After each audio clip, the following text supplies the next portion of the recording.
Kita awali dengan informasi pertama.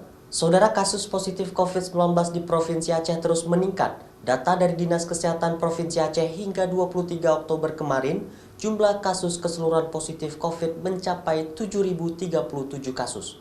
Data kita kan? Adanya penambahan kasus sebanyak 90 kasus positif baru pada tanggal 23 Oktober kemarin membuat angka positif COVID-19 di Aceh tembus 7.000 kasus lebih. Dari angka ini terdapat 1.701 kasus yang masih dalam perawatan tim medis, sementara 5.090 kasus diantaranya telah dinyatakan sembuh serta terdapat 246 kasus meninggal dunia. Laporan harian yang meningkat ini juga dikarenakan lambatnya keluar hasil PCR yang lebih dari 2 kali 24 jam, sehingga jumlah kasus saat ini dirilis semakin banyak. Pemerintah Aceh saat ini sedang berupaya untuk mempersingkat waktu keluarnya hasil tes swab pasien.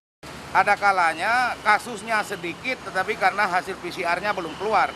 Begitu besoknya hasil PCR-nya keluar dan hasilnya menjadi tinggi. Nah, karena itu sekarang tim gugus tugas Provinsi Aceh sedang berupaya sekuat tenaga mempersingkat waktu keluarnya hasil swab.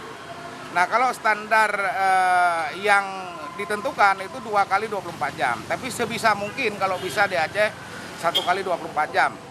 Sehingga hasil yang diperoleh bisa akurat setiap hari. Pemerintah meminta agar masyarakat terus waspada dan menerapkan protokol kesehatan secara maksimal sehingga dapat membantu pemutusan mata rantai COVID-19 di Aceh. Syahril, Kompas TV, Banda Aceh.